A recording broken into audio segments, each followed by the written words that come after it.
obviously everyone knows what happened with the physical. The Mets had a problem with the surgically repaired ankle that has the plate in there. And I'm just going to say it based on reporting from John Heyman, which I'm sure there's going to be more information still to come out. But based on what I read and how I understood it, it didn't sound to me like the Mets really wanted Carlos Correa Yeah, after I they saw agree. the physical. Yes, they were quote unquote at the 6 years, $157 million, which obviously is 43 million short of what the Twins gave him.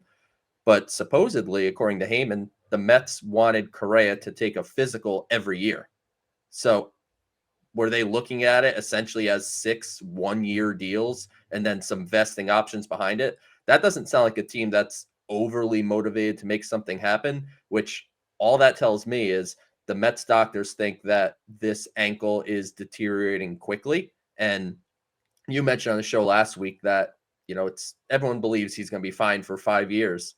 Maybe the Mets didn't think he was going to be fine for 5 years. And, obviously only time will tell if that's right or wrong. But, while disappointing, I think you can also look at it from the other side of the Mets are being, firm in what they believe medically. We saw it with on an obviously much smaller level, but with a first round pick in Kumar Rocker, they backed out of that due to medicals. Correa, when everything fell apart with the Giants, it was the physical. We didn't really talk about what if the Mets flunk him too? We were just like, oh, the Giants got cold feet or something weird happened there. And turns out the Mets had the same problem. And it's a credit, despite how much money Steve Cohen has and his strong desire to win, he's not going to let that completely override a potential bad business decision. And Joe, kind of to piggyback off of what you're saying, he allowed the baseball people, which the medical staff is very much included in the baseball people of this, to do their job, and rather than interfering and saying, I want the player no matter what, always go further than the competition, which was the Minnesota Twins, because we know both sides of this. We know Correa was ecstatic to be a New York Met, judging by his reaction of tackling Scott Boras. And, we saw the baby wearing the I Love New York shirt or all the little signs.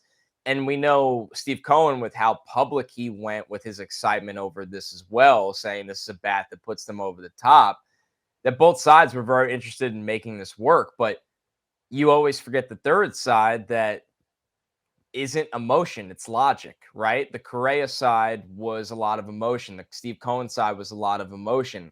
The third party in this was logic. And, some people listening to this might say, hey, we're being Mets homers or we're siding with the team or whatever they want to call it. Let me make this clear. I would love to watch Carlos Correa in a New York Met uniform this year. I would like to watch him in a New York Met uniform for a couple of years. If the medical side of this said it was unlikely that he would complete more than 60% or whatever it was of the deal and that the risk was massive, you have to trust that opinion when all that money is on the line.